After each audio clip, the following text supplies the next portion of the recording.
atong way pagtuo. Pagkakulag ninyo sa pagtuo, hangtod kanus aman ako magpailob kaninyo. Ang tanan mahimo kaniya nga mutuo, ug ang amahan mituaw, mitu ako tabangi ang akong kakulang sa pagtuo. Marcos Kapitulo 9, versikulo 19, versikulo 23 hangtod 24. Iyaw na pagbagulbol, mingon si Jesus kanila, walay makari kanako, gawas kong gipadala siya sa mahan, ngari kanako. Banhawon ko siya sa katapusang adlaw, mamatay gid kamo sa inyong mga sala, gawas ko mutu kamo, nga ako, mao ako. Juan Kapitulo 6, versikulo 43, Kapitulo 8, versikulo 24. Si Kristo sa tibok Ebanghelyo, kanunay nagdapit sa pagtuo.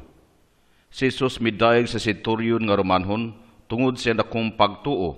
Mateo Kapitulo 8, versikulo 8 hangtod 10. Wala siya maghimog mga milagro sa taga Nazaret, tungod sa ilang kakulang sa pagtuo. Mateo Kapitulo 6, versikulo 30. Atol niya atong pagbagyo sa lanaw, si Jesus miingon sa iyang mga apostolis, nganong kulang man kamo sa pagtuo. Mateo Kapitulo 4, versikulo 40. O diha sa katapusang panihapon, si Jesus miingon kang Pedro, ako nagampo alang kanimo nga dili ka mapakya sa pagtuo. Lucas Kapitulo 22, versikulo 32. Nasinati na kita sa tanang matang og naglain-laing mga pamaagi sa pagdawat sa pagtuo. Dinhi kanato og sulod kanato sa tibok tang kinabuhi. Usahay magbutang kitag mga kondisyonis sa pagtuo, sama sa pagduha-duha ni Tomas. Dili ako mutuo, gawas ko mahikap ko ang inagian sa lansang sa iyang mga kamot. Juan Kapitulo 20, versikulo 25. Usahay usab ang atong linihukan, lahi sa tong pagtuo, sama sa tulo ka pangulipas ni San Pedro. Wala ako makailani anang tawhana. Mateo Kapitulo 26, versikulo 72. O tingali sa atong pagsalig ug paglaom, nagduha-duha kita, sama sa mga tinun-an ni Juan Bautista. Ikaw ba ang among gipaabot o mangita pa ba kami glain? Lucas Kapitulo 7, versikulo 20. Ang pagtuo sa Pilipinong Katoliko karon nahimutang sa daghang makakulian o mapagsulay padulong sa pagkaway pagtuo. Ang tibok nga kahimtang sa katilingban o sa simbahan lahi na kaayo karon. Kaniadto ang Pinoy nagpuyog katilingban nga mas lig-on ug ang simbahan nakaangkot og landong luna. Pipilan lamang ang nawad-ag pagtuo tungod sa ilang pagpahilayo sa mga sakramento. Kinsa mo'y sagad pangitaon sa mga alagad sa simbahan aron sila mahibalik. Apan karon kita nagpuyo sa katilingban nga huyang tungod sa nagkadaiyang mga tingog sa lain-laing tinuuhan o sa maway pagtuo nga milukop sa tanang dapit. Dili lamang usa kundi daghang mga grupo ang nahisalaag layo sa pagtuong Katoliko. Ang tubag sa simbahan niini gipunting sa paghimog bag-ong mga parokya og pagtukod og mga gagmayng katilingban sama sa BEC kon JKK, gamayng katilingbang Kristohanon, aron epektibo mapaduol ang ebanghelyo ngadto sa katawhan. Ang Vaticano II mihulagway ni ining maong kahimtanga. Daghan na miya sa pagbansay sa relihiyon. Kaniadto tagsaray mahitabo nga dunay mosalikway sa Dios og sa relihiyon nga mosangko sa himpit nga pagbiya. Apan karon dili na ikatingala ang pagbiya sa tinuuhan tungod kunuhay sa paglambo sa siyensya ug sa bag-ong panlantaw sa tao. Dinhi sa Pilipinas, ang suliran sa pagkunhod sa pagtuo nagagikan sa sobrang paghimug-at sa usa ka bahin sa pagtuo. Samtang hikalimtan ang ubang mga bahin nga mahinungdanon usab, ang mga fundamentalista nagpahimug-at lamang sa pagdawat kang Hesus isip manunubos ug ang pasikaran mo lamang ang Biblia. Gisalikway nila ang tradisyon nga Katoliko, ang paglambo sa mapagtulunan, ang kinabuhi diha sa mga sakramento ug ang halapad pa nga kakuhang katilingbanon. Ang mga aktivista nagpahimug-at labaw sa kasarangan sa hustisya ug ang pakiglambigit sa mga kabus. Sa ingon nga wala sila'y panahon sa pag-ampo o sa mga kasulugan sa mga sakramento. Pipila sa mga karismatik, hilabihan ang kakugi sa paghimog mga kasulugan nga puno kunuhay sa espiritu, apan hikalimtan ang pag-alagad sa sikataw. Kining tulo ka pundok nga gisgutan, atong makita nga kulang sa pagbalansi kung hustong pag-atiman sa kanatibukan o ang tinuod nga pagbansay sa pagtuong Katoliko. Unsa maday ang mga dagkong babag sa tinuod nga pagtuong Katoliko dinhi sa Pilipinas karon? Ang matanghaga nga atong gisgutan nagpunting sa pipila kanila. Ang pagkasiguro o pagka makatarunganon mudahig sa pipila ngadto sa usa ka dogmatismo sa katarungan. Samtang ang iyang pagkalubog muhatod sa uban ngadto sa pagtutuo, conservatism. Ang pagtuo isip gasa usay-usab motaral suban ngadto sa bahala na, fideism. Ang paghimugat sa kagawasan sa pagtuo nagdani sa uban sa maaku-akuhon, subjectivistic nga pagtuo. Bisan gani ang pagkapersonal sa pagtuo mataligaman nga usa lang kapribadong butang nga walay kadabutan sa katalingban. Ang mga babag sa tinuod nga pagtuo karon sa mga Pilipino mapundok nato diha sa tulo ka sangkuanan sa pagtuo: ang gituhan, ang gibuhat ug ang gisaulog. Ang way pagtuo batok sa pagtuo. Sa kasulatan, ang suliran sa way pagtuo diha sa katawhan sa Dios nga lahi sa pagtuog Dios sa mga pagano. Kanunay naghatag o kapangdulan kung iskandalo. Tulo ka matang sa way pagtuo ang atong mahipos nga nagpabilin hangtod karon. Una, ang dili pagtuo nga adunay Dios o nga si Jesus mao ang Ginoo. O nga si Jesus mao ang Ginoo, ang bugtong anak sa Dios. Ang buang nagkanayon sa iyang kasing-kasing, walay Dios. Salmo, Kapitulo 14, versikulo 1. Kinsa ang bakakon? Siyang nangulipas nga si Jesus mao ang Kristo. 1 Juan, Kapitulo 2, versikulo 22. Sagad kining maong pangulipas, nagagikan sa sayop nga pagsabot bahin sa tao o sa Dios. Ang ilang pasulabing pagtan-aw sa tao, nakapaluya sa ilang pagtuo. Ang uban sa likwaot o pagsabot sa Dios nga ang ilang pangulipas walay labot sa Dios diha sa Ebanghelyo. Ikaduha, ang laing matang sa way pagtumao ang pagpangitag usa ka talagsaon nga kahibalo bahin sa mga pagadangatan o kaugmaon sa tao. Said kita nga ang mga panagna, pagdaot og sa lamang kakanunay gikondinar, wala untay makaplagan diha kaninyo nga manalagna, maghunghong, manunukoy, manunugan o mananaot, manghihilo, ni makigsulti sa mga multo o espiritu o musangpit sa mga nangamatay. Deuteronomio Kapitulo 18, versikulo 10 hangtod 11. Karon anapay mga magpatuoto o mananambal, mga tinugkahag pananawon o uban pa, nga mangilad sa mga matutuuhon o ignorante mga Kristiyano o nagdani kanila ngadto sa mga panghimaraot sa Dios. Deuteronomy Kapitulo 18, versikulo 12. Ang ikatulong babag sa Kristohanong pagtuo mao ang kamapahitason sa tao nga nag-isip sa Dios nga babag lamang sa iyang kagawasan o kalambuan. Kining panglantawa misangko sa pagbaliwala sa mga tinuuhan, skepticism, pagduwa-duwa o pagadili mutuo. Sila miingon, kinsa bang modernong tao karon nga mudawat ni anang kinaraang pagtuo? Kining hunahunaa mitumaw sa sayop nga paghulagway. Una, sa Dios isip usa ka bangis nga maghuhukom nga pataka lagpatuman siyang kabubuton nga rikanato, og ang ikaduha sa atong kagawasan isip hingpit na nga wala magkinahaglag Dios.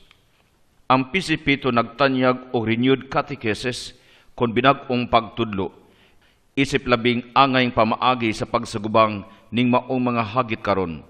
Kini naglangkob sa binag-ong pagtudlo din si Kristo gibutang sa sentro, pinasikad sa buhing pulong sa kasulatan o pinahimutang sa maayong pagkahanay diha sa tinuod nga Pilipinhong palibot. Ang katuyoan mao ang pagpadayag sa tinuod nga pagtulunan sa Ebanghelyo nga itudlo sibu sa tukmang paagi. Ang panukarang kamaturan nga gipadayag sa kasulatan mao nga kita gibuhat sa Dios, ginasahag igong kagawasan. Ang Dios nagbuot sa atong kayuhan. Apan kini wala magpasabot nga wala na kita magkinahanglan kaniya. Hawa sa magbubuhat walay malalang nga kalibutan. Diha lamang diha sa kalimbigitan sa Dios nga mo'y sinugdanan og katapusan sa tanan, makakaplag ang matag tawo siyang katakos. Ang tinuod natong dignidad nagsandig sa kamaturan nga kita nahiusa sa Dios. Ang Vaticano II nagkanayon, kung kita anya karon dinhi tungod kay gilalang kita sa Dios diha sa gugma og pinaagi sa gugma, gipadayon niya ang atong pagkamao. Dili gayud nato makab-ot sa hingpit ang kamaturan gawa sa pag-ila siyang gugma og pagsalig kaniya isip atong magbubuhat. Ang nabanhaw nga Kristo nagpakita kanato unsaon paghimog binag-ong katekesis. Atol siyang pakigtagbo sa duha ka tinun-an nga nagpadulong sa Emmaus. Si Kristo misugod sa pag-uban kanila nga naminaw sa duha ka nalibog nga mga tinun-an nga nagsultihanay sa dalan may tungod sa manang hitabo. Sunod iyang gihubad ang maghisgutan sa kasulatan may tungod kaniya. Lucas Kapitulo 24, versikulo 27. Unya sa katapusan, diya sa pagpika sa tinapay, iyang gitanyag kanila ang pagpili sa pagtuo. Busa si Kristo nagbilin sa iyang mga sumusunod karon sa iyang pulong o kalanon sa panaw diha sa sakramento sa pagtuo, din ang kinayanhong mga elemento, bunga sa kamot sa tao, na himong mahimayaon niyang lawas ug dugo. Isip panihapon sa tawhanong panagiusa og unang pagtagamtam sa langit ng bangkiti. Sa lakbit saysay ang doktrina Kristiyana kon pagtulon ang Kristiyano mao ang buhing kamatuoran nga naghatag kinabuhi og kalambuan sa tanang panahon, pinaagi sa lamdag sa Espiritu Santo. Gawas pa ang pagtuo kang Kristo dili lamang pagdawat sa tinuod nga pagtulunan, kay diha kang Kristo makita sa magtutuo ang kaluwasan. Bisan wala mo siya makita, gihigugma mo siya, og bisan dili makita, mituo ka kaniya, og nalipay sa tumang kalipayng tipik sa himaya, tungod kay nakabot mo man ang tumong sa pagtuo ang imong kaluwasan. 1 Pedro Kapitulo 1, versikulo 8 hangtod 9. Kining kaluwasan usa ka panghitabo karon nga nagtandog sa tanan natong panguna-una sa atong ginabuhat, sa atong gilauman, sa atong matag adlaw nga kinabuhi. Apan adunay usa ka ateismo praktiko kun walay pagtuog Dios diha sa mga buhat, labaw kay diha sa utok, theoretical unbelief. Ang mga Pinoy nga nagpuyo nga daw walay Dios, sama sa karaan ang mga Hebreo dili mangutana ana bay Dios, kundi ang pag-ingon ani bagyud ang Dios dinhi. Exodus Kapitulo 17, versikulo 7. Kanong mag-ulman ta kaniya, makapasakit ba siya kanato? Tataw nga kining praktikal nga ateista wala gay gugma sa Dios. Makita kini diha sa ilang dili mapasalamaton, bugnaw og tapulan nga kalag. Napakya sila sa pagtan-aw sa matimaan sa presensya sa Dios. Hangtod anus aman sila modumili pagtuo kanako. Bisan sa tanang mga timaan nga akong nabuhat sa ilang atubangan. Numero Kapitulo 14, versikulo 11. Kining pagkabutaha may duha ka hinungdan.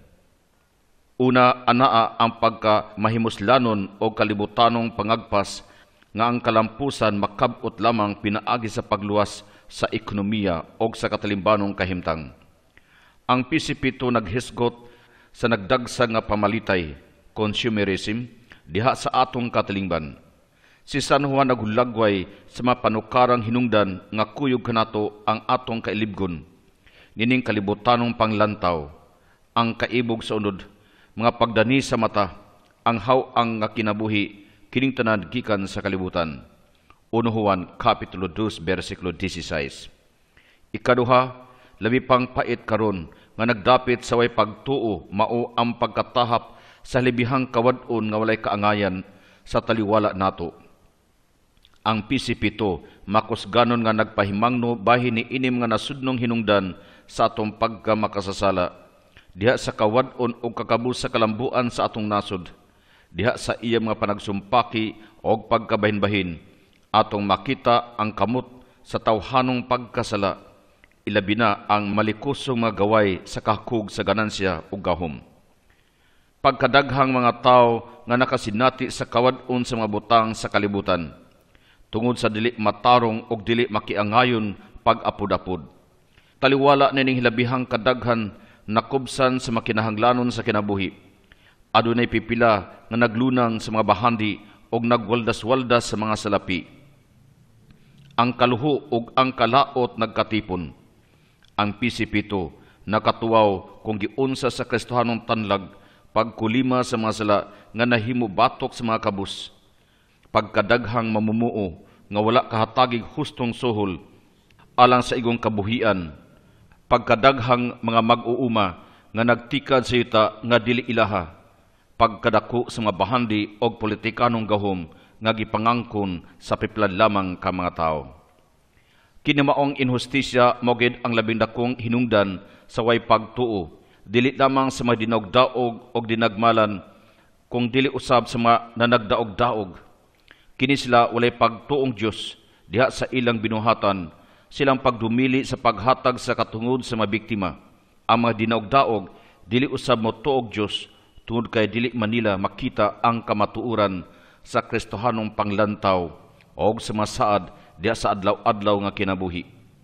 Ang way pagtuo tungod sa binuhatan di ay nahimo sa hinay nga usa ka kaanad, cultural reality, alang sa mga taong na nag-antos ning mikuyanap nga mga inhustisya. Kining kaanad sa way pagtuo nagkaugmad og sistemang politikanhon, ekonomikanhong istruktura nga nagayatak sa tawhanong katungod. Ang mga Marxistang Pinoy mipasangil sa reliyon uban sa feudalismo, kapitalismo ug imperialismo nga may naghatag suliran sa atong katilingbanng Pilipinhon. Mipasangil sila nga ang reliyon nagapuypoy lamang sa katilingban pinagi sa pagsaad og langitnon mga ganti alang sa mga kabus og dinagdaog, basta magpabilin lang sila nga masunuron kaayo. Basta magpabilin lang sila nga masunuron karon. Ang gisugyot sa pisipito nga isagubang ni ining way pagtuo nga binuhatan, mao ang binag-ong katilingbanong apostolado alang sa kabag-uhan sa katilingban. Alang sa mga Marxista, ang atong tubag mao nga si Kristo wala gayud magsaad og langitnong ganti alang ni adtong walay binuhatan nga sumusunod, nga igo lang mo sangpit Ginoo Ginoo. Ang ganti alang lamang kanila nga mubuhat sa kabubot-on samahan. Mateo Kapitulo 7 versikulo 21. Ang tinuod nga Kristohanong pagtuo nagtudlo sa tawhanong personal o katilingbanong mga hiyas, nag-umol sa Kristohanong pagpuyo sumala sa mga pagtudlo sa Ebanghelyo, may tungod sa unsay angayng unahon, unsay tinuod nga Kristohanong kaakuhan o kaangayan. Gawas ni adtong pagtuuha, Diyutay ra ang makasumpo sa sala sa kalibutan nga nagpabiling gihapong hinungdan og nakalukop sa daotang pagpahimulos sa tao batok tao. Ang pisipito dili lang kay nagtanyag sa mga katilingbanong pagtulunan sa simbahan nga sibo sa atong Pilipinong kahimtang karon. Nagpahimog at usab siya sa daghang mga saksi og mga panig-ingnan nga nabuhat sa tagsa kamaayong tao diha sa BCC, NGO ug uban pa. Gawas ni ini mga abag nga material, ang mas lawom nga malungtarong tampo ana sa pagpakitag maayong panig-ingnan diha sa pagbansay sa pagtuo. Ang maong maayong panig-ingnan labi pang makusganon kung ubanan sa kasaligang pag-agak o pagtudlo sa mga Kristohanong hiyas o tubag sa mga hagit karon. Ang simbahang Katoliko sa Pilipinas gigasahan ning mga butanga. Dining ikatulong bahin sa pagtuo ang pagsimba, usa kasagad nga babag mao ang saykolohiya sa atong panahon nga nagbutang-butang sa reliyon isip usa ka daman kon ilusyon, usa ka binatang paghulagway sa amahan nga nawala. Matod nila, nag-imbento lang kuno kitag amahan nga Dios nga atong kadangpan at tubangan sa makahadlok sa kaaway nining kalibutan. Busa punay sila dumbol sa Kristohanong paglaom sa ingon nga may pipila nga nawad-ag umoy sa paglaom.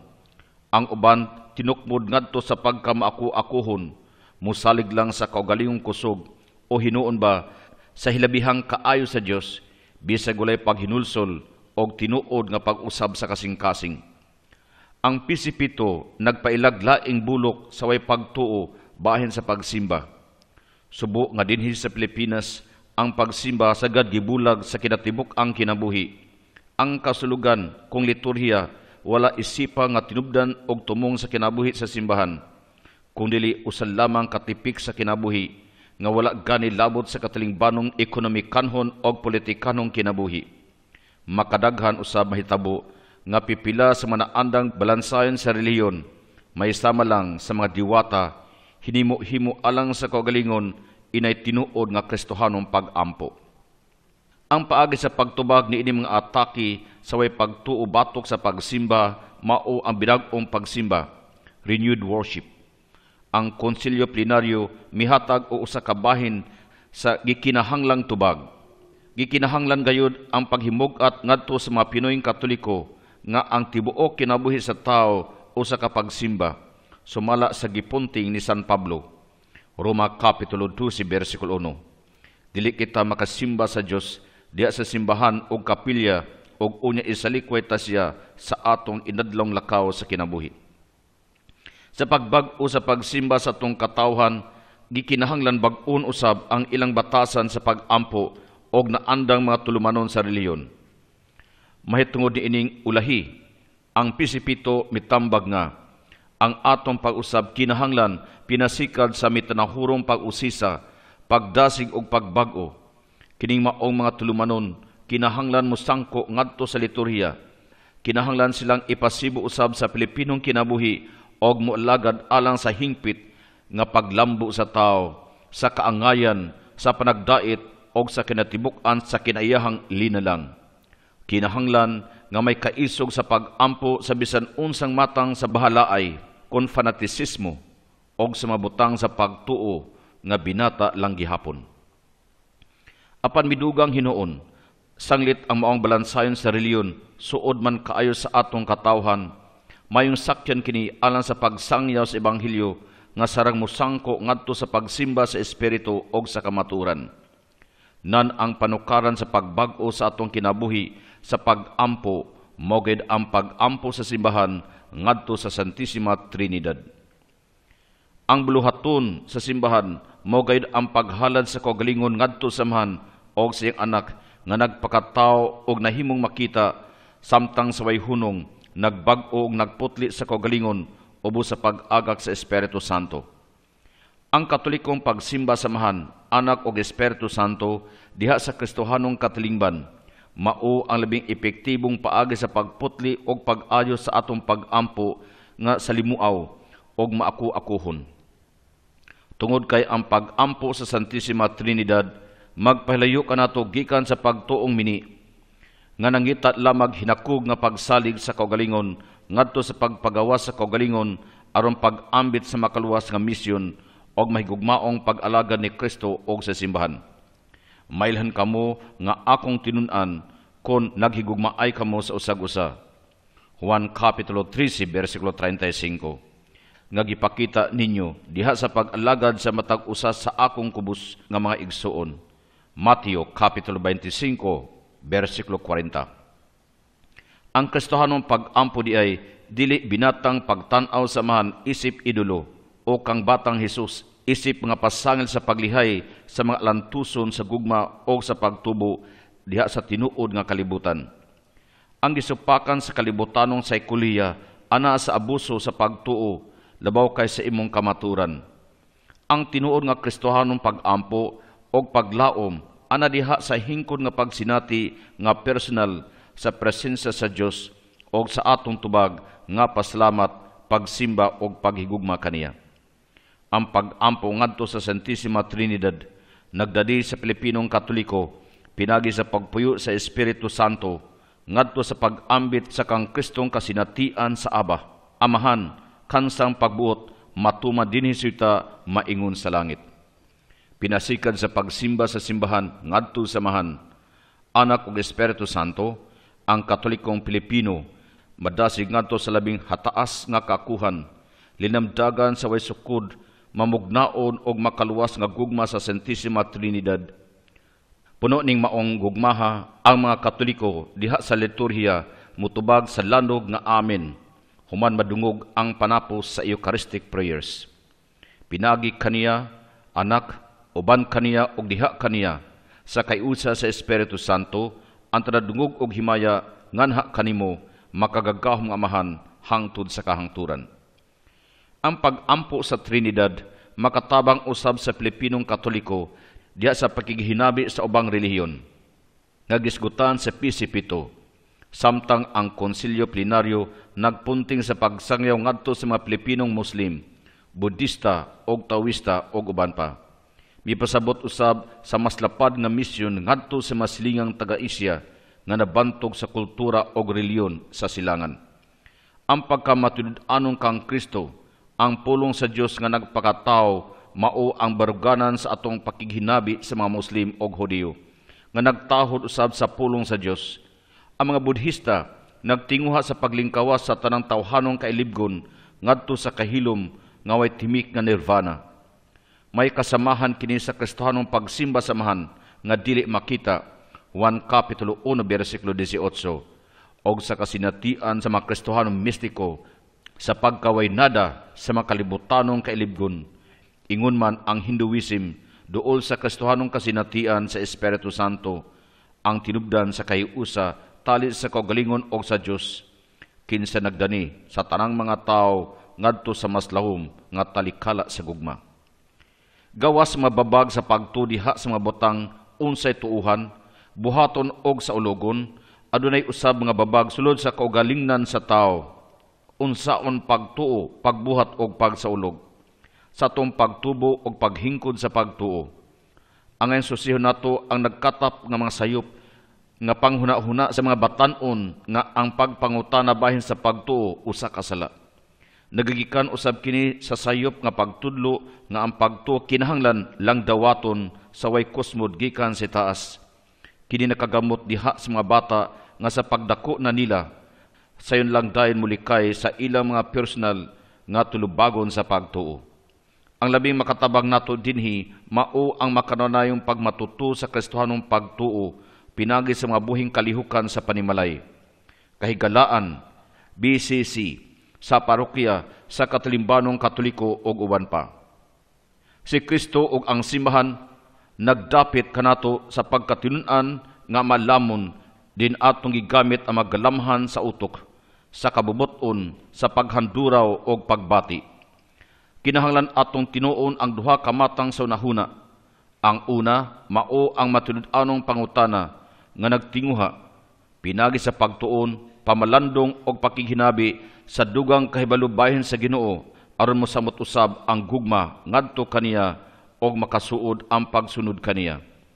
Ang ikaduha mao ang maaku-akuhon og mapahitas-ong pagduha-duha sama ni Tomas nga naghatag og kondisyon sa iyang pagtuo.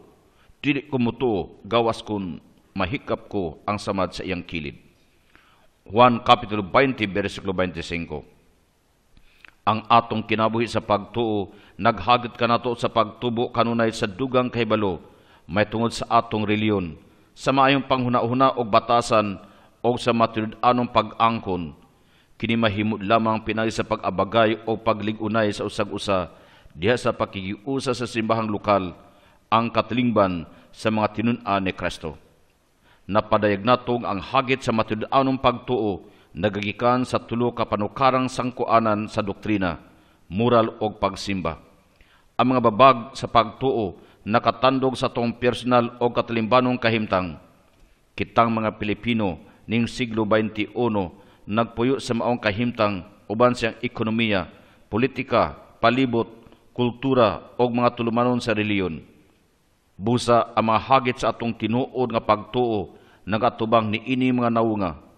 Ang maiso nga pagsugubang niini mao ang atong tubag sa mahigugmaong tawag ni Kristo atong Ginoo. Kung dili kita moto sa panukarang doktrina Katolika, wala gyud kitay umoy sa pagtuman sa mga panukarang kasuguan sa Kristohanong katarong og mawad-ag kahulugan ang tanan nato mga kasalugan sa pagsimbang Katoliko. Tungod sa garbo, kulang sa pagsalig o sa walay pagkabana, dili gid kita makalagad sa uban alang kang Kristo ni maning kamot pagsimba sa Dios nga gibutyag ni Kristo. Busa hawa sa pagtuo sa Dios kang Kristo og sa simbahan, mutumaw ang daghang mga kadaot sa matag usa sa mga banay o sa tibok katilingban. Hinungdan nga mga liupogad kita sa Dios aron tabangan unta ang atong kakulang sa pagtuo o sa hinay-hinay mahibalik kita sa kamaturan sa atong kagalingon, sa uban, sa Dios, diha sa atong panghuna-huna, sa atong batasan o sa atong pag-ampo. Diha lamang kang Kristo o sa Espiritu Santo nga kita makalahutay sa pagsagubang sa mga hagit sa atong kinabuhi diha ni Kristo karon. Pangutana og tubag, ang tanan duna bay pagtuo? Ang tanan adunay natural nga pagtuo sa butang o sa tao. Ang pagtuo sa Dios may usa ka gasa nga gihatag sa naklinlaing paagi. Ang Dios buot nga ang tanan maluwas og makahibalo sa kamatuoran. Unang Timoteo Kapitulo 2 versikulo 4. Apan ang tao nag-abusar sa iyang kagawasan og iyang gisalikway ang gasa sa Dios og nagpahiliyo siya tungod sa sala. Unsa ang mga hagit nga sa gubangon sa atong kinabuhi sa pagtuo diha ni Kristo? Ang atong kinabuhi sa pagtuo kang Kristo gihagit sa una, atong garbo o pagbutang sa atong kagalingon nga sentro. Ikaduha, kawad-on, pagsakit o inostisya sa daghan, sa dili pagpakabana o sa mga daotang panig-ingnan sa uban. Ikatulo, way kabangkaagan sa reliyon, pagtuis sa ebanghelyo, sa makalihukan malupigon, o ang ikaapat, sa mga pagtulunan walay Diyos, o sa labihang pagpangita o pangagpas sa material nga ganansya. Unsaon pagkababag sa pagtuo ang pagbansay usa lamang kasangkuanan niini? Ang sobrang paghimugat usa lamang kabahin kung sangkuanan sa pagtuo makahatag og sayop nga kahulugan niini og masalangan ang ubang mga bahin kung ang pagtuo mo pahimugat lamang sa una, doktrina, kutubra kini sa ulo hawa sa pag-ampo, dogmatism, dili makatandog sa tinuod nga kinabuhi og sagad mo sangko. Ikaduha, sa usa ka aktivista nga pagsabot sa hustisya. Din ang pagtuo mahimud lamang usa ka idolya nga mangita siyang katumanan bisag supak sa kaangayan. Ikatulo, ang mga pag-ampo, debosyon og pagsimba mahimong taphaw nga tulumanon puli sa tinuod nga pagbansay sa Kristohanong gugma. Kinsa man ang way pagtuo karon? Ang mga way pagtuo karon mao ang una, mga practical atheist nga naghuna-una lamang pagkabot og daghang bahandi, dungog o gahom nga wala na sila'y panahon alang sa Dios. Ikaduha, mga nagpakamaayong laki nga nagkupot kunuhay sila kahibalo o gahom gikan sa Dios labaw sa uban. Kini sila halayo kaayo sa tinuod nga Kristohanong pagtuo. Unsaon nato pagtubag kining way pagtuo sa doktrina? Gikinahanglan nato ang binag-ong catechesis sa mapagtulunan ni Kristo. Den si Kristo gayud ang anaa sa sentro sa maayong balita, kinsa nagdapit kanato sa pag-alagad sa atong makaigsunan og paghatag og tinuod nga pagsimba sa mahigugmaong Dios diha sa espiritu og kamaturan diha sa Kristohanong katilingban. Unsaon nato pagtubag sa way pagtuo nga way pagbuhat? Pinagi sa binag-ong katilingbanong apostolado nga mopatigbabaw sa matawhanong hiyas ug bili sa pagsunod kang Kristo karon diha sa tinuurayng pag-adlagad sa mga kabus og magdinagdaog aron mausab ang katilingban. Unsaan nato pagtubag sa way pagtuo nga way pagsimba? Ang Pisipito nag-awhag og usa ka bidag-ong pagsimba nga makatabang sa tanang Pilipino sa pagsabot sa tinuod nga pagsimbang Kristiyano sa Dios nga atong amahan, pinagi ni Kristo iyang anak nga nagpakatao diha sa Espiritu Santo. Kini nagkalugan sa pagtibuok sa atong mga popular nga debosyon o kaugalingong pag-ampo duyog sa pagsimbang liturhiko sa simbahan. Kini mahimo lamang sa atong pagsimba sa Dios diha sa pagtuo, pinagi sa paglambigit sa atong kaugalingon ngadto kang Hesukristo, isip sakop siyang lawas ang simbahan og dili makitang seremonyas lamang. Unsay makaabag kanato sa pagtubag sa mga hagit sa pagtuo? Kita makatubag sa mga hagit sa pagtuo pinaagid lamang sa pag-abag sa Espiritu Santo nga naglihok dinhi kanato diha sa atong panimalay og makahigalaan og pinaagi sa mga pagtulunan og mga sakramento sa simbahan, ilabi na ang Eucharistia. Unsa nato pagtubo diha sa pagtuo? Mutubo kita diha sa Kristohanong pagtuo pinagis lahom nga pamalandong og pagsabot sa makaluwas nga mensahe ni Kristo og pinagi sa paghubad sa maong kamaturan ngadto sa pag-alagad sa uban og sa pagsaulog diha sa tinuod nga pag-ampo og pagsimba pinagi ni Kristo diha sa Espiritu Santo. Unsaon nato pakighinabi sa mga tinuod nga may duda og pangutana mahitungod sa Kristohanong pagtuo? Tabangan nato ang mga nagduda sa pagtuo pinaagi sa una, pagpatin-aw sa buhat sa pagtuo, ginamit ang mga panig-ingnan nga ilang nasinati diya sa ilang banay o kahigalaan. Ikaduha, pagpadayag sa mga unang pagtulunan sa pagtuo o unsaon pagpuyo niini diya sa Kristohanong batasan o pagsimba. Ikatulo, pagpakita kanila giunsa pagtuong Kristiyano, pagpaturok o pagpalambo ang mga panukarang Pilipinong hiyas o kultura diha sa kaugalingon o sa katilingban. Mausab ba ang Kristohanong pagtuo? Ang mga panukarang pagtulunan sa Kristohanong pagtuo magpabilin apan dili patay kun dili buhi og nagalihok. Ang tinuod nga pagtuo kanunay giagak sa Espiritu Santo sa pagtubag sa mga bag-ong hagit sa kalibutan uban sa mga bag-ong panghulagway o mga bag-ong pamaagi aron magpabilin siya nga kanunay matinud-anong kaabin sa mga kamatuoran sa Ebanghelyo.